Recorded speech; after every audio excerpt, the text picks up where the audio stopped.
Online coaching and coaching in general completely changed my life. And I don't mean in the sense of it allowed me to make lots of money or it allowed me to travel the world. It took me from being a scared, anxious, insecure young man to the point where I now feel like I have an effect on the world. I don't know if anybody feels this. Maybe you feel like this right now, or you felt it at some point in the past, that any action that you take just doesn't have any impact. You're just low potency. You don't have flavor as a person. Nobody notices you, and anything that you do, nothing really happens. That's what I felt like.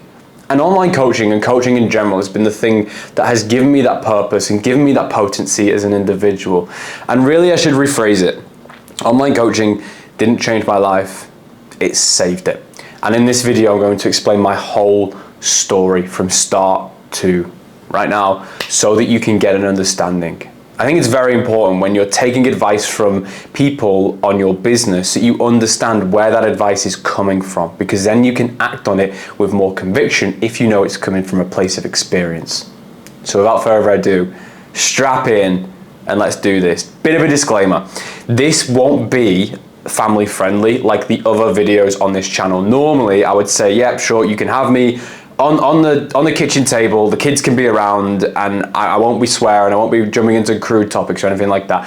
This video is not that. So if you do normally listen to my videos where you have it playing out loud in front of your children or in the car or something like that in a podcast format, just put the headphones in for this one, because I probably am going to swear, I am going to get into sensitive and crude topics, and that's just that, just because that's life, and that's what I'm explaining in this video. So I'm going to start the story of my life from when I very first became a coach, because I think that makes the most sense. And that happened when I was around 12 years old. And I know that that might seem like a weird start to this story. How the hell did I become a coach at 12 years old? Long story short, in the UK, you have this qualification award that you can do in high school called the Duke of Edinburgh Award. And basically, to complete it, you have to volunteer. Now, you have to volunteer, and it's almost like you get a job. It's almost like work experience. Now, I wasn't good at anything. So it was difficult for me to volunteer when I had no skills, right? I had no experience. I wasn't good at football. I was a very slow runner. I wasn't very good socially. I couldn't sing, I couldn't dance. I didn't have any talents, right? And that was just me. I was just so normal. There was one thing though that I was exceptional at. It was completely fucking useless from a social standpoint in high school. And yeah, I guess it's had a knock-on effect, and I guess it is the thing that started my coaching journey. So to say it's useless is just stupid to me. But I was exceptional at swimming. And I know that's random, but for whatever reason, and I probably have my parents to thank for this, my parents just decided, no, you are going to swim, and you are going to do it every single day. So that's what I did. So I got very good at it. So I volunteered as a swimming coach at my local swimming baths. The thing that I fell in love with coaching, it wasn't teaching the children that I taught to put one arm in front of the other. It wasn't teaching the biomechanics, because that was the easy part. The hard part of coaching is helping people overcome themselves and their own fears. And from 12 years old, I fell in love with influencing and almost manipulating people's emotions to get them to do things that they perhaps had resistance to doing in an ethical and moral way. And I'm using manipulative as extreme language to keep this entertaining. But I would essentially manipulate these children into getting into the pool and swimming when they would not want to. They would come in kicking and screaming and crying and holding on to their mother and calling me names and, you know, hitting me and not wanting to get into the pool. And I would have to sit on the poolside with these children and negotiate with them and talk them and convince them and sell them into getting into the swimming pool and being comfortable and trying to swim. So I fucking loved that. That was the thing that gave me fulfillment from coaching from day one, was helping people overcome themselves and the whole process of doing so. And for the next few years, I had a really good time doing that. And it was a really happy period in my life when I was sort of 13, 14 years old. I would go to school, and then after school, I would go to swimming baths and I would teach children to swim. And I would go and swim myself, and I was really into it. I was very healthy. I would eat healthily. You know, I wasn't getting mixed up in the crowds of like smoking or anything like that. But things started to change. You know, I wish I could say that I, you know, just did, you know, I had this run of doing swim coaching, and then I became a fitness coach, and then I moved my business online, and I wish there wasn't blanks to fill in there. But there just are, there just are. And it really came down to self-sabotage, because everything was good for me. I was actually doing okay in school at one point, but I decided to stop swimming because I kind of got into a different crowd of kids in school. I went from hanging out with the sporty kids to hanging out with the guys that would smoke at the back of the field. And the worst part is that I would be going to school, or I'd be coming home from school, and I'd be smelling the smoke, and my parents would get a little bit suspicious, and they'd say, stay away from those kids that go to the back of the field and smoke. The worst part is I became a bit of an instigator. I became a little bit of a influence, like a bad influence. I was the kid that my parents were telling me to stay away from. Like, I was just naughty. Not in spite. I wasn't the type of kid that would like rage at teachers or be disrespectful. I was still friendly, and especially like as I got better at coaching, I kind of got better socially. So I was able to speak with teachers and have conversations and almost charm them a little bit. And I wasn't unpleasant, I don't think, at least. So yeah, but I did try to get my friends to smoke with me, and then go on to outside of school start smoking substances, and I became quite the leader, quite the instigator of those sorts of activities. I was drinking very young. I was meeting girls and having sex very, very, at a very young age. Probably like, I'm not going to say how old I was, but like when I tell people, it's like, that's weird. Like, why? Like, how? Like, I was just in environments. I don't know why, because my family were normal. My family are normal. I have the best parents in the world. There's no reason. I have no excuse. And this is what makes it even worse, I think, is that I have no excuse for why I acted in this way and why I lived my life in this way. I genuinely don't know why I was like this. I have no explanation. Dopamine? Like, desire? I don't know. I was just doing things that I shouldn't have been doing at ages that I shouldn't have been doing them at. So, I got to 16, and by the time I was 16, I was smoking substances like almost daily. I was, smoking cigarettes every single day in school, when I went to college. But anyway, we got to the end of high school, and I had pretty much stopped going. Like, by the end of high school, it was rare that I'd even show, right? I would just, I don't know, like nobody even noticed. This is the crazy thing, is like nobody was even bothered. Like the teachers didn't actually notice that there was like so many days of school that I just didn't go to.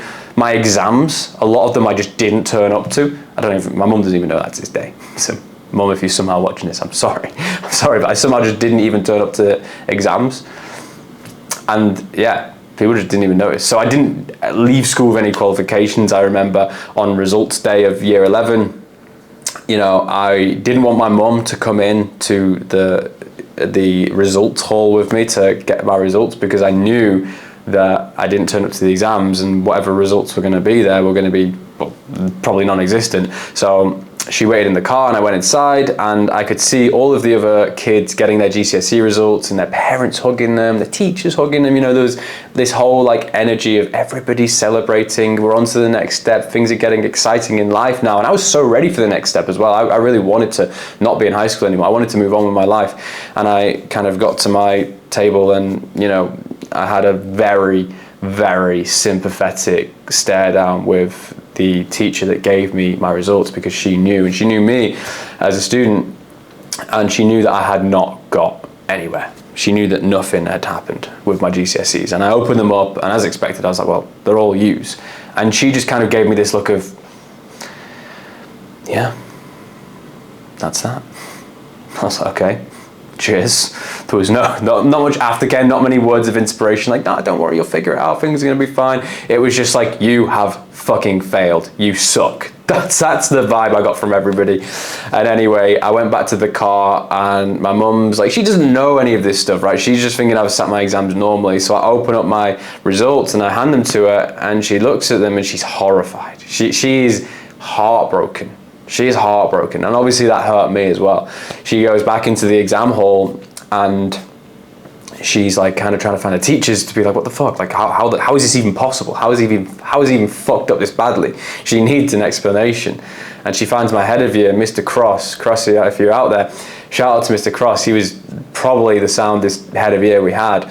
And he's such a good man. And he turned to my mum and was like, look, we don't, like, it is what it is. But if there's one thing that I can tell you about your son, and I'm fairly certain he said this word for word, maybe my memory is mixing it up, this is over 10 years ago at this point. He said, look, he might have got really terrible GCSE results, but your son could talk his way out of a fucking murder case. And that's what coaching gave me. That is what being a coach and influencing people and helping people overcome themselves, that's what that gave me. And he recognized that, and that's all I needed. I was like, sound. That I know will take me somewhere. And it did. So anyway, finish high school, go to college. I start the only college course that I can get on due to my terrible GCSE results is a business administration course. Because I tell my mum I want to do business, I want to be a businessman, I want to make money. And she goes, okay, well, business admin. Let's just go and do that. I don't know, just fucking go and do that. And obviously business admin, for any of you who don't know, it's not business. It's like they make you type this. Listen to how fucking stupid this is. They make you type documents out side by side. Like I can't even describe how pointless the tasks are. It's just a fat waste of time. And for some reason they had a qualification in it. Now, during my college days, this is where things got even worse when it came to substance abuse, when it came to degenerate activities for me. And I became heavily addicted to smoking and smoking substances, smoking marijuana in particular. I was heavily addicted to the point where I'd smoke every day, morning and night. And this, not only did it make me not do anything with college, it made me borderline become like, I don't know, maybe like crackhead level. Like genuinely, that may be like crackhead level. Obviously, I wasn't abusing substances any more extreme than marijuana, but my behaviors and my lifestyle, it was just, I lived to get high. Which is probably weird because like you probably don't get that impression from watching my content or anything like that. But like my whole existence, I lived to get high. Now, in the background, I'm still coaching, by the way. I now work in a leisure centre. I'm working as a lifeguard and a swim coach there. And, I've got a girlfriend and, I'm going to college. But every single day, the only thing I can think about is how high can we get? And when can we do it? And what can we do? How can we experience that?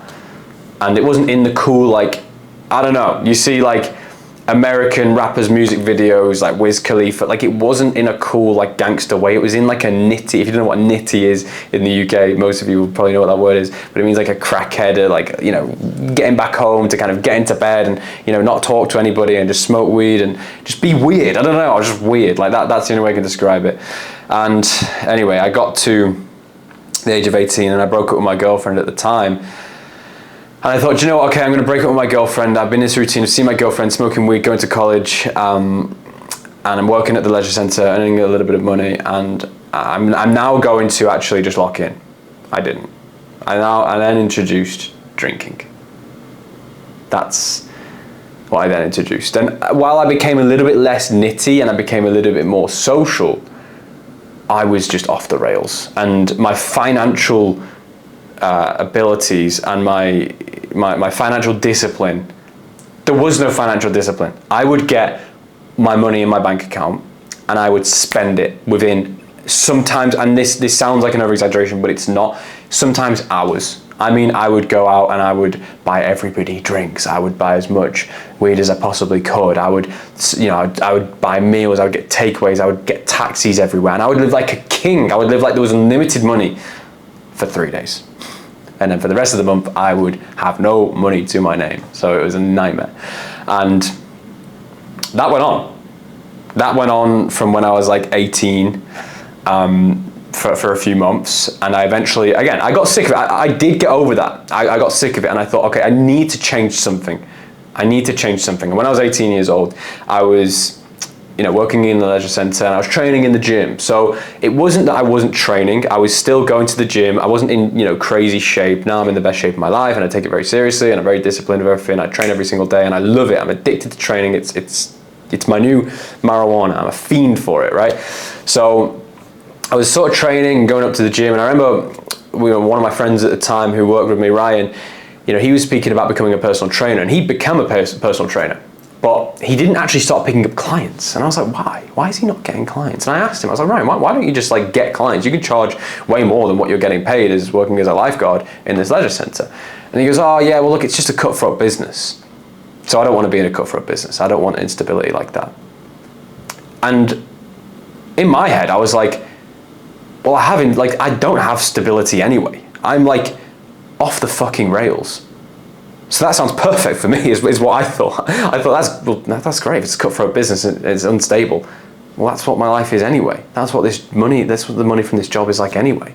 But if I was getting an extra £25 per day, if I was just doing one PT session, that's great. That allows me to go and buy a 10 bag and some scran.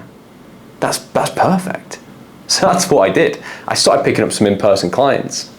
Got the PT qualification and whatnot, started picking up some in-person clients, and very, very quickly I understood that, wait a minute, I don't even have to see these people, I can just do this online. So at the age of 18, I decided to start getting online clients. Almost as soon as I did the whole personal training thing, I was like, right, I'm gonna get some online clients. I started posting my fitness videos online. I did a bit of research. I hired a mentor and whatnot. I scraped together, I think it was like £997 at the time, and I invested that into a mentor. And I actually managed to pick up online clients and get a little bit of online income, and that was cool, because then the job didn't really matter. If I got fired, it was cool. There was no worries. And that's what happened. So I started, and this is where this isn't happy ever after. This isn't oh boy, does it get worse.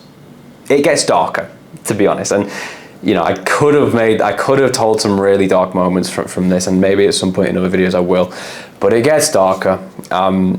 It gets worse from here. It doesn't get better. So I start picking up online clients, but I'm still an absolute fucking degenerate. And I mean, I'm going out maybe 3, 4, 5 times per week. I am seeing as many girls as humanly possible. I'm trying to pull as many girls in the club as humanly possible. And then if I'm not getting a girl, I'm then going home and I'm, getting as high as humanly possible and as drunk as humanly possible. And I was just a wreck. So, and also at the same time, for some reason, I just started acting a bit crazy. I started training Muay Thai, and I would challenge people to spar me on nights out. Just a dickhead, just absolute dickhead moves, just a fucking idiot. And I started acting a bit crazy. I started learning to do flips. Maybe I posted a video of me doing flips at that age. I don't know why. I just started being wild. I started doing parkour. That's so random. I started doing parkour and climbing on top of rooftops in Chester, where the small city that I'm from with no view. I would climb cranes. I would go and climb cranes. Who the fuck did I think I was? Anyway, that started happening, and because I was acting so crazy and I just had this sort of fuck it mentality, I was just wild.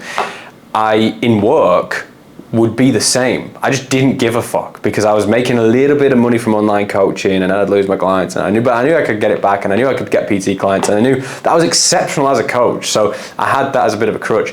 And eventually it all came to a head, and I got fired from my lifeguarding job, which was kind of the only stability that I had. It was £9 per hour. I did about 20 to 30 hours per week, so it gave me that solid income.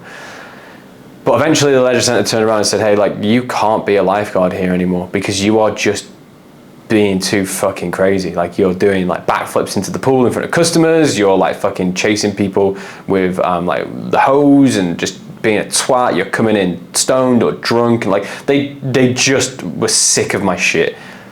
But at the same leisure centre, I worked as a coach, and shout out to Lynn. Lynn is the boss. I don't know if she still is the boss. She was the boss of the swim coaching side of things. And Lynn, I don't know why. I should go back there and give her a bottle of wine. I was too much of a little shit to bother doing that when I left, but I should definitely thank her in some way at some point in my life. She kept me on as she fought for me and kept me on as a coach in the building and in the facility, even though the rest of the company didn't want me there. She had the power to let me stay on as a coach, as a swim coach, right? So I was still swim coaching, and that became my new stability while I was trying to build up my online coaching, while I was trying to do other avenues. Now, again, I wasn't good at running a business at this time. So this is when I was getting more into entrepreneurship. I was 18, 19, 20. I was still crashing out, being a degenerate, and that's probably the reason why I couldn't run a business very well. But I just didn't know what to do. I just felt so confused and overwhelmed. I wasn't just getting targeted by different business mentors and different ads. I was buying as much as possible. I would get like £1,000 in my bank account, empty it all in a business mentorship to figure out what to do. I would try the strategy for like a few days, didn't work, or like I didn't stick it out long enough, and I'd go to something else. And I'd just flick from thing to thing to thing to thing. And I had the worst shiny object syndrome on the planet. I was like entrepreneur ADHD times a million. I was so bad for it. And that stopped me from making money for so long. And I know that like if you're watching this right now, you're probably getting pulled in different directions from business mentors and coaches and whatnot. And that's the position that I was in. And on top of that, I was doing like my in-person coaching, with the people in the gym, and then I was doing like swim coaching, and I was picking up other work as well just to stay afloat. I was working in bars and stuff like that, and it was just so overwhelming. Like I was working from like the minute I woke up, like 9 a.m. I'd go to swim coaching, or I'd go to I started teaching in schools, going and doing swim coaching there as well, and that was a bit better pay. And then I'd go to the leisure centre, and I'd go to the bar. So I was working from like 9 a.m. till like sometimes 12 at night, sometimes 1 in the morning, sometimes 2 in the morning. Like I was working every hour of the day. And the only thing that like made that doable was the fact that every single night after that I would go out and get drunk and smoke weed and party. So I was just in this very thorough cycle of fatigue and overstimulation and confusion, and it was a prison. It was like a prison. It was like a jail. I felt like a slave. That's genuinely what I felt like. And I remember one day I was sat, so I eventually picked up this job of like where it kind of wasn't even a job, like you were technically self-employed, like you got to go to schools and stuff like that. So the schools would basically hire you to go and coach in their school. And I was doing a few hours in that, and I remember this one day it was just raining, it was miserable, you know what it's like in England if you live in England. And I rang my friend, and I was like, my friend Joel, my best friend, and I said, Joel, like we've got to do something. Like we've got to like not live this life anymore. Like we can't just be here like this. And all it took, honestly, and I love Joel for this, he'll always be like my best friend for this. He just agreed and was like, let's just change. That's just like, you can do this. Like you don't have to be that, like you can change. And he was just so on board with this idea of like, okay, let's fucking do something. Like let's not be this way anymore. Like let's go crazy. Let's get out of here. So me and Joel, we decided to book a one-way ticket to Thailand, and we're like 20 years old with no money. We're like, okay, cool. So we've done that. That happened, and we came out to Thailand, and I expected everything to change. I expected, okay, I'm going to start making YouTube videos. I've got a bit of money saved up now. I can maybe start working with some online clients while I'm in Thailand. Maybe I'll be able to sustain it and stay out here. That didn't happen. That did not happen. I took it upon myself to make sure every single day I was in Thailand, and I mean every single day, not a day went by where I didn't get drunk. I made sure of it, that I got as pissed as possible, as often as possible. So obviously I lost all my online clients, lost all my money, and I had to go back to England. So that was that, right? So if you're wondering like, okay, how the fuck did you become a coach, like an online coach at 18 and then fuck it up so badly? Like that's basically the story of how I fucked it all up. I was so depressed and so frustrated and so confined by the routine, and I just felt so stuck in this jail that I had no way out. And the only way out for me and the only escape was through substance abuse and whatnot. Anyway, come back from Thailand, and at this point, I'm really getting to the point where I'm like, fuck this. Like, I reach a new level of fuck this. I'm changing something. Something has to change. So what I did was I started learning handstands. You're probably watching this thinking, this guy's fucking weird. I started learning handstands and posting them to the internet.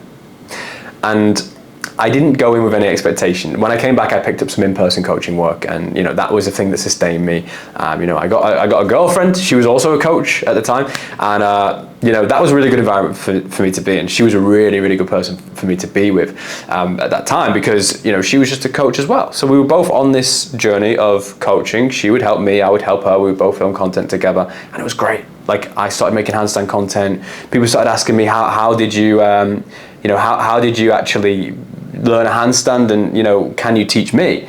So that's eventually, about a year into posting content, what I started doing. I even started a few workshops, like in-person workshops in the city that I lived in, and people would attend that. It got quite busy, and I would teach people to do handstands, and we would make content, and eventually I started to offer some online coaching, and that's really when things started to get good for me.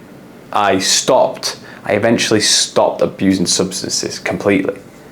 Like, when I was 21, 22, I just cut it out of my life.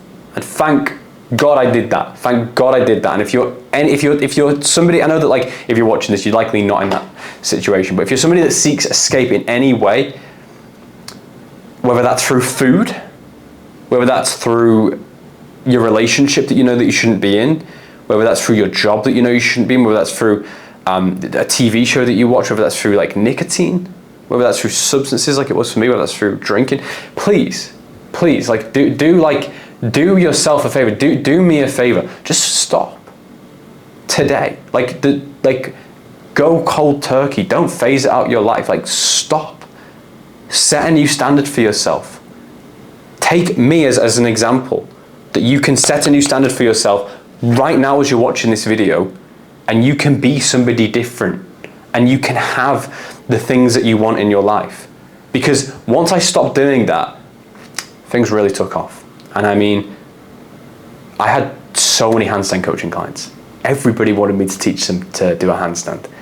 So I started to, I had £5,000 in my bank account, then £10,000 in my bank account, and then people started asking me, how did you grow this business? How did you actually do this? So I started to tell them, and I started to teach people, right? And I soon discovered that, I love helping people overcome themselves. And the thing that I'm really in love with, I love fitness, don't get me wrong, and I love handstands, and I love calisthenics, and I love swimming, and I love those things. But I am in love with business. I love building something. I like building an ecosystem where, people are attracted to come in, and then they get nurtured, and then they get turned into clients, and then they get given a result, and it's this flywheel and system, and I really, really enjoy business and the whole premise of it. So for me, teaching people business has been the most fulfilling thing, and that was a thing that, if I had to say one thing saved my life, it would be that. Because when I started teaching business and when I started leading people to grow their online coaching businesses, I completely changed as a person. As in, the idea of smoking substances or drinking on a daily or even weekly basis disgusts me, to the point where I'm if I know anybody that does that, I just don't even associate or hang around with them. I only hang around with people that are and this sounds extreme, I am extreme. I'm going to be honest with you. I'm going to just give you a disclaimer now about myself if you're getting into my world. I am extreme, and I do push people around me to extreme levels of success, and not necessarily just extreme levels of success, but I do hold people to a higher standard, and I do level people up. If you are around me now, it's impossible not to make more money. It's impossible not to be in better shape. It's impossible not to be more fulfilled as an individual, because I will really, really ruthlessly hold you to account on that. And that is something that I live my life by, with my clients, with my friends, with my family, with myself. So business was what I went into, and to be honest, I had quite a weird journey with the whole business coaching thing, because it wasn't like, okay, you know, I then started teaching business and it's happily ever after. There's still been difficulties over the past 4 or 5 years since I started doing business coaching. So originally what I did is, instead of just jumping into helping coaches, coach and get clients, I actually had an agency type model, right? Or you can't really call it an agency because it was just me. I was more of a freelancer. So it meant that I did the work for people. So I actually went into businesses, like coaching businesses, like gyms as well. I worked with gyms. I worked with a skincare salon. I worked with a skincare brand that sold skincare products. Llewellyn, the owner of that, is one of my good friends to this day and has presented me with many other opportunities. They referred me to other skincare salons, and also other coaches even, because they were kind of in like the holistic-y space. So I got referred to more holistic type coaches, like spirituality coaches. I worked with a woman who claimed to be a witch, June. Shout out, her name's June. Shout out June. There's a story about that. There's a story with June where she, maybe I'll tell it at another time, but she basically got a ghost off me. A ghost attached itself to me and she got it off me, believe it or not. But I've had some crazy experiences doing that. But I wanted to do the work for these businesses before I started teaching it to other people. And that's what I did for about a year. We got to 10, 20K per month and things were going very, very well. And then I decided, okay, I'm gonna go all in on my business. I'm gonna go all in on helping coaches move online. And the whole thing, the whole premise and the whole vision for this business is transitioning people from being an in-person coach or a 9-to-5 worker to becoming an online coach and helping them get more clients. We don't help people scale to like 100K per month. We don't make ridiculous financial claims. We just intricately know, and I know this because I've like done it and failed and like done it over and over and over. Like I've had to do that transition so many times that we just know it to a T. We just know exactly how to make it work. And I think, and I wish I could say this with more conviction. I'm sure in a few years' time I will be able to. I think we're the best in the game. I think we are likely the most effective at transitioning people online. I don't know anybody else that's got more experience. I don't know anybody else that's had more success from clients. I don't know anybody that's got as high as a success rate from people that implement our system than us. And and I'm not just saying that to be cocky. I'm just saying that because that's what I've been proud to have built. So anyway, I eventually, one Christmas, it was Christmas Eve, I eventually decided, okay, I can't do this alone. I don't want to do this alone. And I was watching people online building businesses with their brother or their family or their friends, and I was like, okay, let's backtrack a little bit. In the year 2022, I decided, and this is when like I went all in on this business now, when I started this business now, like fully, and I really said to myself, okay, we're going at this. I think it was the year 2022, or was it year 2021? 2021 or 2022, I don't remember. I moved to a different city where I knew nobody, and I basically decided I was gonna live in an apartment and I was gonna own no possessions. And when I say no possessions, I mean I was gonna have a TV, I was gonna have minimal cutlery, I was gonna have like one bed, I was gonna have like the minimum amount of possessions possible, and I was gonna live as a minimalist. Again, I told you, I do things very extremely. So I did. I lived as a minimalist for like a year, and it was fucking miserable. It was a trial by fire. It was a walk through hell. It was, honestly, I went from being like, so overstimulated as a young man to the point where at like 23, 24 years old, there was just nothing. There was just like no stimulation whatsoever. My girlfriend at the time would come around and be like, what the fuck are you doing? Like, get a plan, get like a TV, get a rug, put a picture on the wall. This is so miserable.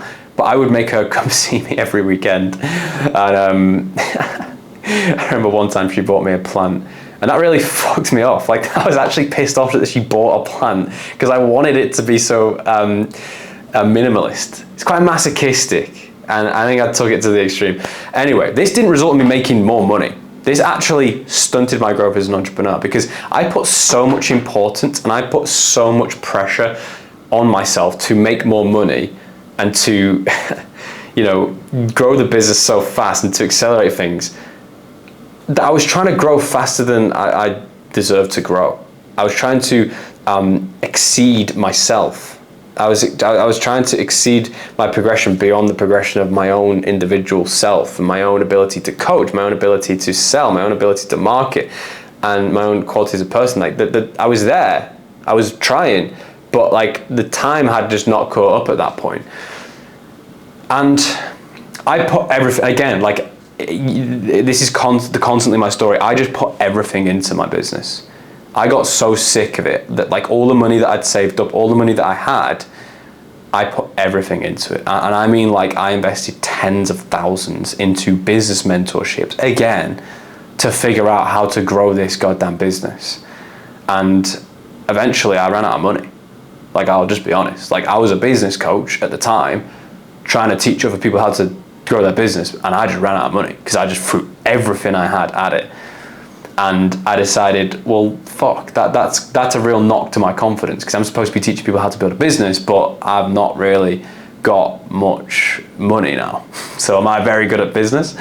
I mean, at the time, I guess, in hindsight, it was the right move. Don't get me wrong. But at the time, it didn't feel like the right move.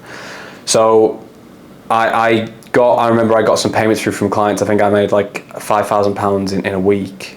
And I just said it was like the only money that I had in my bank account, and I was in between like paying for rent or buying another business mentorship. So I ended my contract with the apartment that I was in, and I moved back home to my parents' house, and I spent every last penny that I had, and I mean I went down to zero on business mentorships. So if you're somebody who's considering buying business mentorships, don't worry, I've been there. I've been in your shoes. And thankfully, the business mentorship that I joined at that point was fucking amazing. It was fantastic. Shout out to Jason Fox, who was my mentor at that time, who I went all in on. He helped me create £20,000-30,000 cash flow. And that was like what I wanted, right? And it happened very quickly. Within like a couple of months of working with Jason, the business very quickly got to a very consistent and sustainable 10, 20, 30K per month. And we've been growing ever since. So that's been fantastic. And the year after that, I took a little break from trying to like push my income forward because I was at a very good income level. I was 25 years old, multiple 5 figures per month, and at that point I was able to take a step back and be like, right, what do I want with my life? I was finally at a point, all the way from being in GCSEs and swim coaching and chaos and everything just feeling like stuck. Like I said to you, like I didn't feel like I could progress in any area of my life. Everything just felt confined and still. I didn't feel like I could have any control over my life. I didn't feel like I had any clarity. I finally had clarity. I could finally go, what do I want? What do I want to get rich? Do I want to start a family? Do I want to focus on my health? Like, what am I going to do with my life now? And that was a good feeling. That was a really nice feeling to have. I can't say that there's very many negatives behind it. I think that year of being 25 is one of the happiest years of my life. One of the happiest years of my existence so far. And I decided that, well, I don't just want to live in Chester. I don't just want to live in England. I want to see other parts of the world. I want to network. I was seeing guys online, traveling the world. I was watching people's videos. Jack Hopkins, for example, and his business partner Bill, they were living out in Thailand, and I was seeing other guys out in Thailand. I was seeing other guys out in South America and Dubai, and I was just thinking, there's a bigger game to be played than just me being in my home city, seeing my friends every so often, and being in good health. Like, I want to do more. I want to see more people. So I decided that I was going to try a few places out when I was 25, and that's what I did. I had the freedom to do so. So I went to Thailand. I went to a few places in Europe. I took my girlfriend. at the time on holiday a few times. I went down to London quite a lot. My friend Josh was living in London at that time, and it was great. I got to experience different places, and I was making money while traveling the world, and it was awesome. And I could do what I wanted at any point that I wanted. And I was living quite a nomadic lifestyle where I'd live at my girlfriend's house, and sometimes I'd go back to my parents, and I'd go down to London, and then I'd go to Europe, and then I'd go to Thailand, and it was cool. It was a really fun time, to be honest. But it got to the point in I guess 2 years ago now, nearly 2 years ago, where I was like, okay, I need to actually figure out where I'm going to live. And I need to, so my vision solidified is what happened. My vision solidified to where I was like, I am going to build the biggest online business for helping personal trainers transition their business online. I'm going to dedicate my life to it. I'm going to fucking die for it. That is what I decided that I wanted when I had this clarity at 25. I said, I'm going to go all in on this, and I'm not going to stop until we are the only go-to business for transitioning a personal training business online. And that is the mission that I'm still on. But to do that, I decided I need to settle somewhere. And I traveled a few different places, and I decided that Thailand was the most suitable place for me to do that. And the reason that I picked Thailand is because, number one, I love Thailand. That's the primary reason. Everything about Thailand, the people, the food, the culture, the climate, the accessibility, the variety, the network, just everything, down to the way the currency looks, down to the way the air smells. I know it sounds really weird. I fucking love everything about Thailand. There's not one thing I'm not grateful for in this country. And I wanted to just be in an environment where I felt really positive, very high vibrational, and that was very convenient for me to work. And that's what I have. Right, I'm sat in my office now, and I visualize this. I'm sat in my office. I've got my camera set up that you're watching me on. I've got all my lighting. It looks like, maybe it looks like a professional studio. You can tell me. I've got so you can't really see it, but I've got my standing up desk here. Behind me, behind these curtains is a balcony, and I can open the curtains and I can look out onto Bangkok, and I can chill on the balcony and watch the world go by. And I can decompress, and I'm only on the 11th floor of my building, so I can literally just go downstairs very quickly and pick up my food. The food's very cheap. I can order clean meals and chicken and rice, and it just comes within half an hour, and it's cooked, and it's like a $5. Everything here is fucking ideal for me. So I've just been able to sit for the past year or so and build this business now, and build what we now call Move Online. That is what we have renamed our business to. Because very simply and clearly, the whole message and the whole vision behind what I do is to help you as a personal trainer move your business online. That's it. That's all we do. We help you move from a in-person personal training gig, whether you're working with a bunch of clients or you've got some coaching job, or you're working in a 9 to 5. We help you transition from that to the point where you can be full-time online and, make money and travel and have freedom, and not do it in a way which is going to confuse you. We basically cut out all of the noise, all of the, business mentors pulling you in different directions and different strategies and shiny objects. I've been through all of that. So I can cut it and say here's what works. Here's what you need to do. And that's basically what we've developed. We're also developing now an AI software around that as well, which is going to be able to automate a lot of the tasks, making it even more seamless for you to transition your business online. And over the next 5 to 10 years, we will scale this business further and further and further and further, and we will have a tremendous and profound impact on the personal training industry if it fucking kills me. And that's my story, basically. Maybe there's details left out along the way. Maybe at some point I'll remake this and do a longer version or a shorter version, or I'll tell specific parts of it. But if you're somebody right now who is stuck and frustrated and confused, and you're lacking clarity, and you don't have that sort of clear vision of what you want to do or how you need to go about doing so and moving your business online, then I promise you there is a light at the end of the tunnel. I promise you there is a way that you can do this. There is a way that you can transition. There is you have the option. And I want to be the person to to show you that. And look, I'm not here to hard sell you on what I do or what we do, because we're very good at this. We get a tremendous amount of referrals. We have a very good Instagram following. We're good at marketing, obviously. Like, I've been doing it now for like 10 years, as you just heard. So we have no shortage of clients. I don't need to sell you, but if you do want help, and if you are interested in getting, assistance in transitioning online, then there's going to be a link in this description which you can click and book in a call with myself to discuss that. And I'll talk with you personally and map out a game plan to help you basically move online. Thanks for watching. If you did get value from that, please subscribe. If you are trying to move your business online, then let's have a chat. Take care.